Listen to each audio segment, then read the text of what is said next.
I was raised on the Oneida Indian territories in Oneida, New York. Growing up there, it was a beautiful thing because it's part of who I am. We're always thinking about all the generations that are ahead of us, that are to come.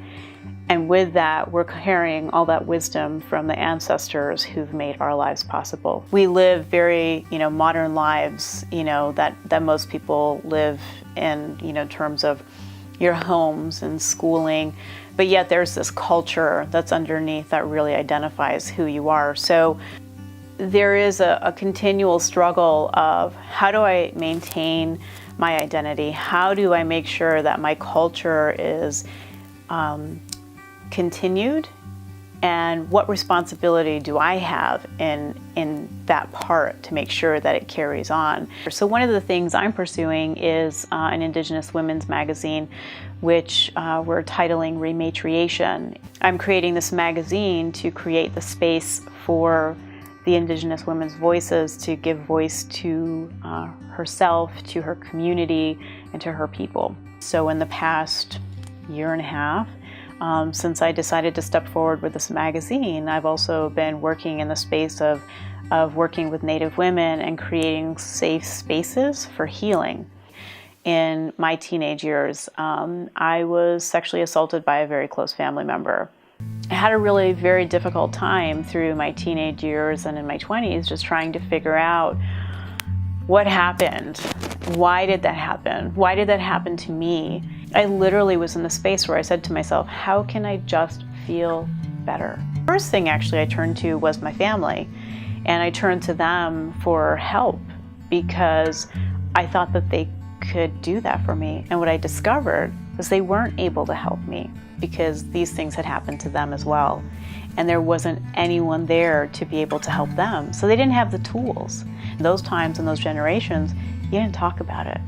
It was part of your reality. This is really sort of so pervasive in Indigenous communities because of the history of what we've gone through. I had to find that healing for myself. I did lots of ceremony, and that helped, and it didn't help. And I just kept on the journey. I just kept on the journey of what I call healing. And it was really acknowledging the, the creation energy that's in every human being. And to be able to find forgiveness for that individual really created a new mindset for me. And I realized that, wow, what that person is going through, they're experiencing their own trauma.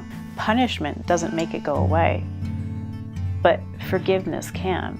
So we can begin to release ourselves from all of that past trauma in this current generation so that it doesn't continue to be passed on. It's not only healing for them as an individual, but it's healing for their family, and it's healing for their children, and it's healing also for those past generations that experienced lots of trauma before them.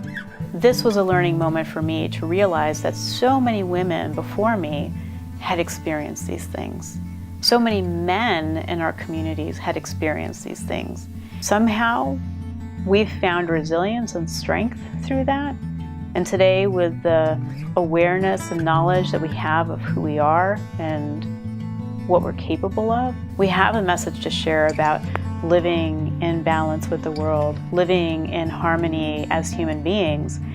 We have so much to offer to the world.